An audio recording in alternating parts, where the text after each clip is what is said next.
Titanic, the ship that should never have sunk. Full story explained. The night hung over the North Atlantic like black glass, unbroken and cruel. And the RMS Titanic slid through it with the confidence of a crowned monarch, her windows blazing like a city stolen from shore and set upon the sea. Inside, velvet and crystal conspired to convince her guests that nature itself had accepted their invitation. Outside, the water kept its counsel and the cold sharpened like a blade. She had been christened unsinkable before she ever tasted salt, a phrase repeated until it hardened into faith. Engineers beamed, investors toasted, newspapers called her a miracle of steel, watertight compartments, electric luxury, a ballroom that could make the land jealous. In her belly slept hope itself, families clutching tickets to a new world, the poor pressed shoulder to shoulder with dreams that weighed nothing.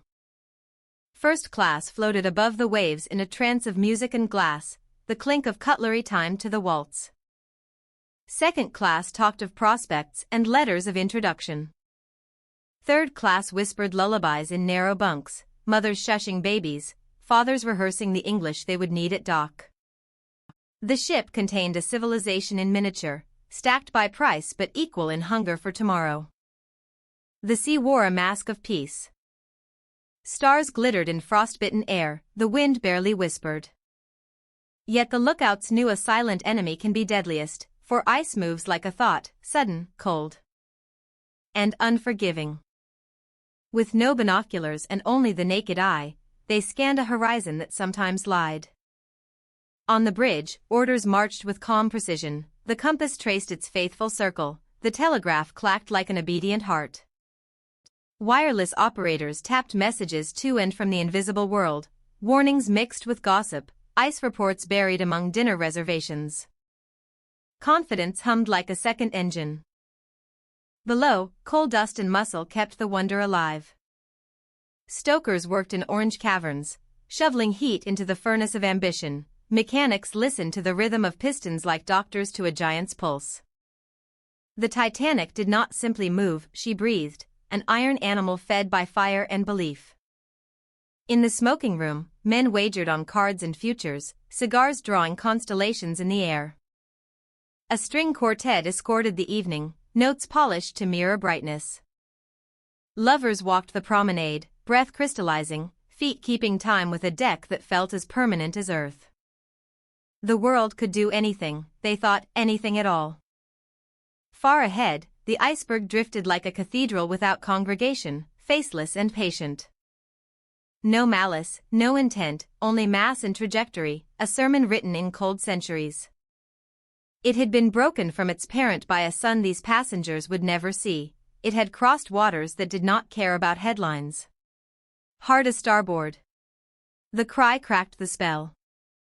The wheel spun, the engines reversed, steel begged physics for mercy. For a breathless stretch of seconds the ship seemed to thread the needle, her bow swinging away from white death, then a long, low rasp tore through the night as if a claw had drawn itself along her flank. No thunder, no explosion. A mortal wound delivered like a whisper. On the bridge, officers turned into mathematicians of doom. Bulkheads, rivets, volumes per minute, numbers stacked into a verdict simple and absolute. 5 compartments open to the sea, 4 would be survivable. 5 was a sentence. Captain Smith stood very still. As if stillness might change the math. As nodded once to a fate he would not postpone.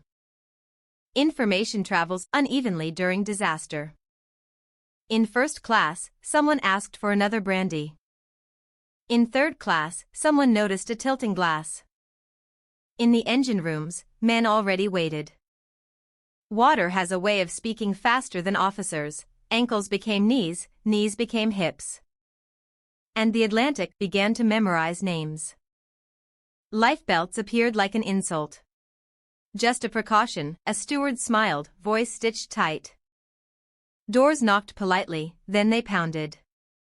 People put on coats over silk, shawls over hope. And stepped into corridors humming with questions. Children yawned, confused by midnight being asked to behave like morning. The band kept playing.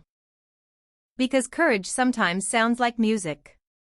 Nearer, my God, to thee rose into air salted with fear, smoothing panic into postponement. If a hymn can be a bridge, the violinists built one plank by vibrating plank and walked it themselves. Lifeboats swung out, wood groaning in cold iron davits. Protocol waged war with pride, women and children first. This is only temporary, the ship cannot sink. Boats went down half empty, the arithmetic of disbelief stealing seats from lungs that would soon beg. Some refused to go. How could a little boat be safer than a palace? Class lines blurred under frost. Diamonds and calluses clutched the same rope. A countess sat beside a laundress, both mothers and then just hands. In the dark, status lost its vocabulary, breath kept the only ledger that mattered. Fathers lied with love. I'll catch the next boat, they promised, already knowing the supply of nexts was dying. Hands parted, fingers tried to memorize fingers. And eyes did what eyes have always done when time runs short, they learned to mean forever. Below, engineers stayed at their posts because some men believe duty can punch holes in fate. Pumps thudded. Valves turned. The ship's heart pounded against the ocean's larger chest. When water took the rooms, they met it standing. The tilt grew from rumor to geography. Carpets became cliffs, ballrooms turned to ladders, staircases pointed at stars. China slid, pianos sighed. And the grand clock recorded minutes no one would spend. Wireless sparked like lightning trapped in a box. CQD became SOS, the alphabet shifting to fit catastrophe.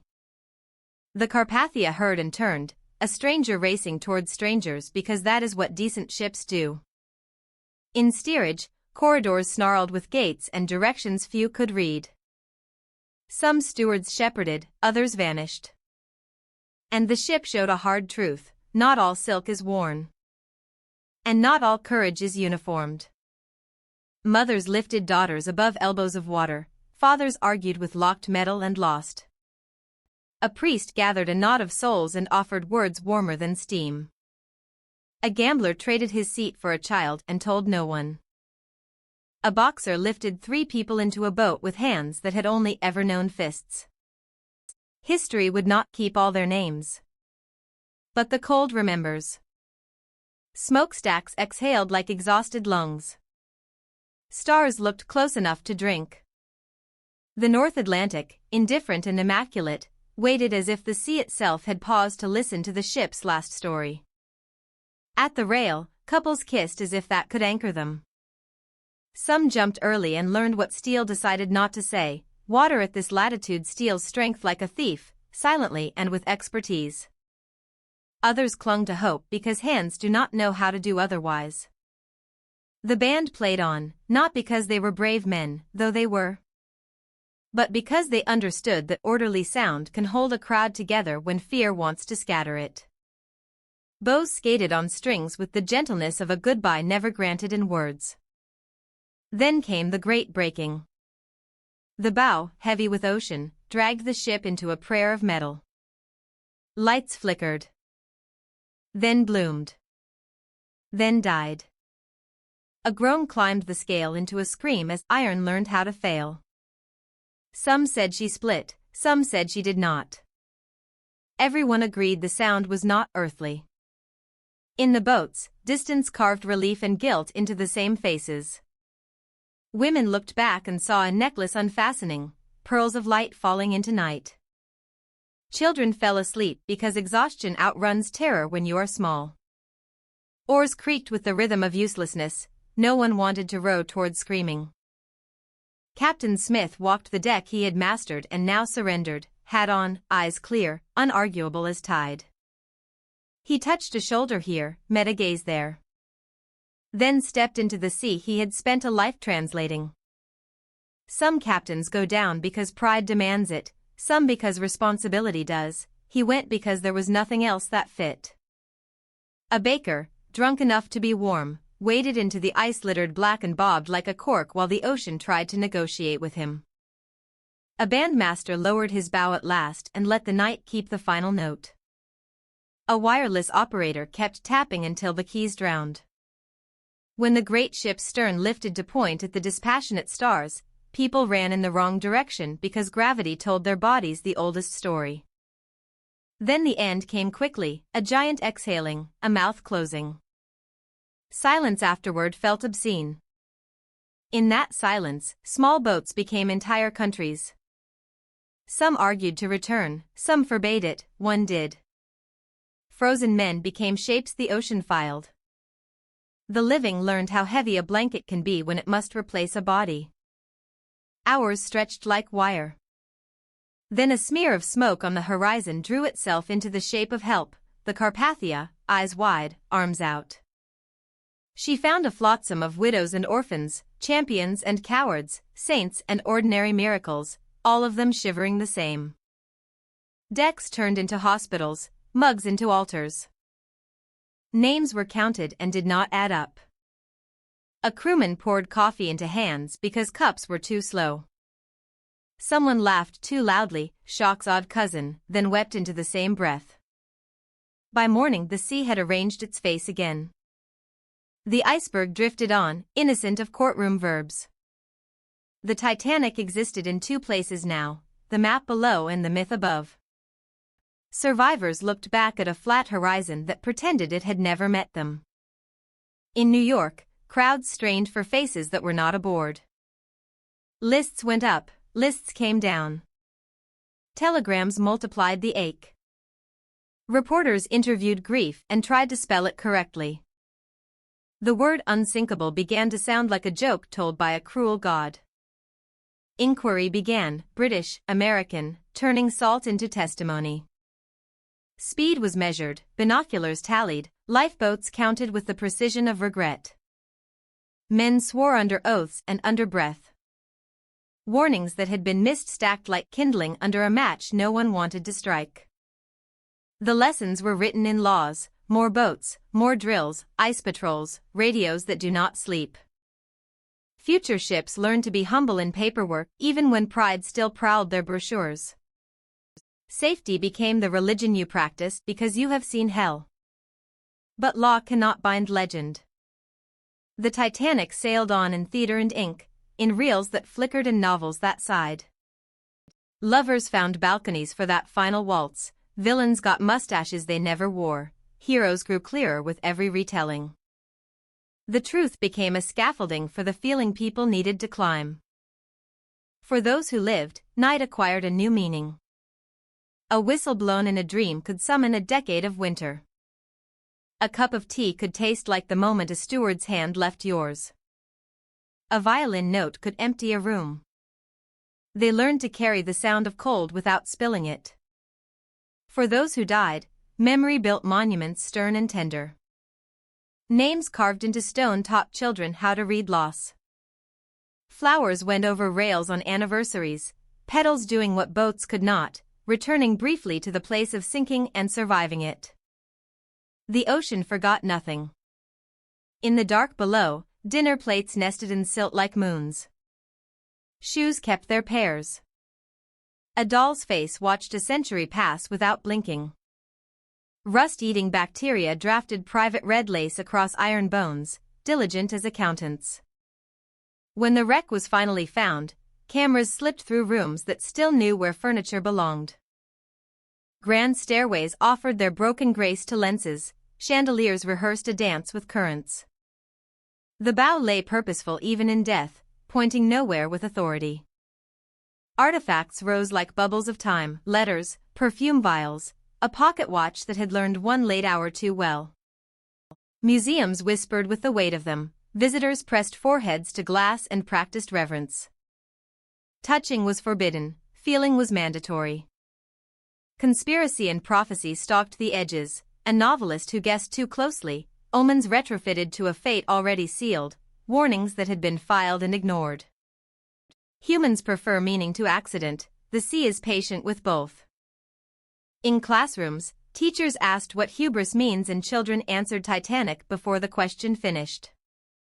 In boardrooms, executives nodded solemnly at slide decks about risk, thinking themselves different until weather chose to prove them the same. In homes, couples watched the movie and reached for hands on the couch.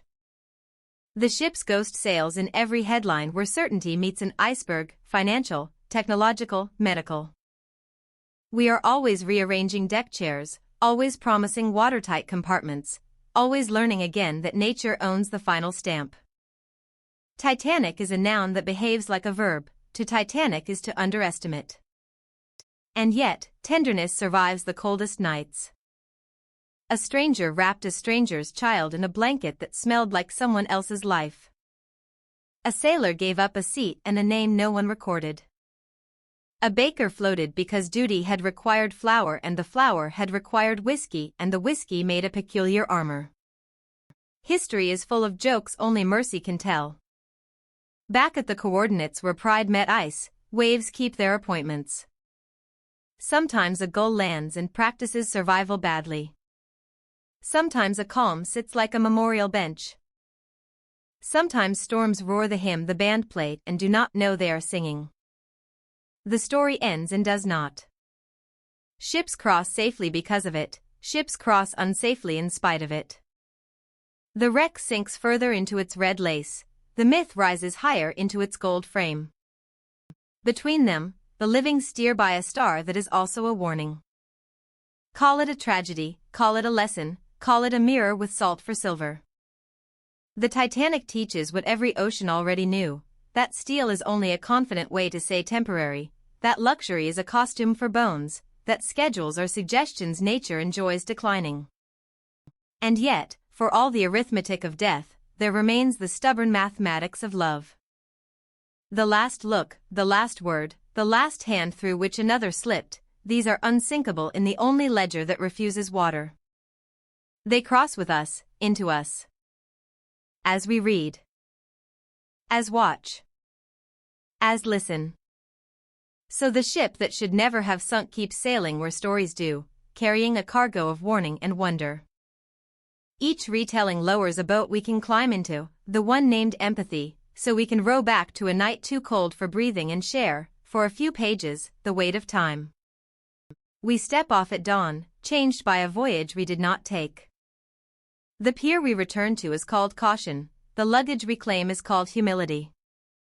And the city beyond is called tomorrow. In that city, may we build better and promise less. And when we stand near any wide water, hearing distances make their old music, perhaps we will tip our hats to a horizon that once pretended to be harmless. Perhaps we will say the ship's name, not as a boast but as a prayer. Perhaps we will remember that the sea is never finished with us, and be kinder. And wiser. And of it. In the end, the Titanic is two things at once, a wreck of iron dreaming in the dark. And a lantern we lift against our own nights. The first belongs to the ocean. The second, if we are careful, belongs to us.